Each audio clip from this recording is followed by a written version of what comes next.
传递台东饮食文化和生活方式的慢食节逐渐打响了知名度，在展场的布置上也让人津津乐道，呼应年度主题永健餐桌。主办单位特别将森林搬到了现场，同时也在展场布置上落实友善环境的理念，减少了宣传品以及一次性的耗材，改用布料以及木板打造可重复使用的标志，使用再生天然素材，也加强参与慢食节的民众和土地的情感连结。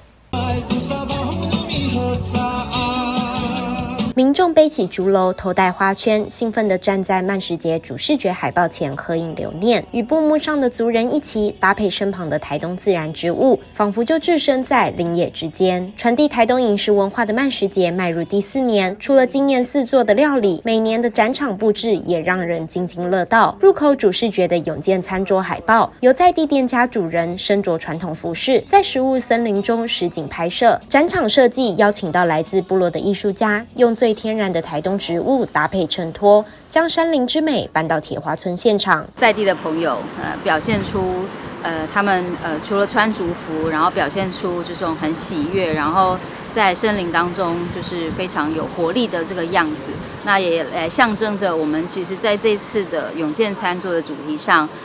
准备的料理创作的料理，其实也是希望能够特别的让大家，比如说强身体魄、强健体魄这样子的一个方向。那其实这次主要在传递的也是从原住民的饮食、环境的饮食跟生态的饮食去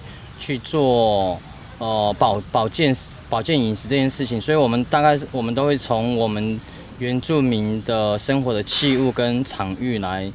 做空间场域的发想，所以我们大部分会把一些比方说像背篓啊、长矛啊，去在主题区的部分去设置一个大家可以做一个互动拍照的一个场域。这样慢食节同时也着重传递台东的生活特色，紧扣友善环境的理念。除会场不提供一次性餐具，设置洗手台，鼓励民众自备环保餐具外，主办方在场布上减少输出物，除去一次性的耗材与宣传品，用自然资材打造可重复使用的舞台，这是要落实环保的实践。轻松愉快的一个市集，所以我们不会有这个 truss 架或者是一个很有高度的舞台，我们希望它是一个很亲切的尺度。所以大家现在看到的这个画面呢，其实就是我们慢食节每一次有慢食奖，或者是也许有还是会有这个长官也许来致辞。那这个部分就是我们的舞台。那这个舞台大家看到这个架子还有这个木栈板，也都是比较天然环保的材质。那我们的布幕呢，其实都不会压单场次的时间，所以它其实可以一直的重复使用。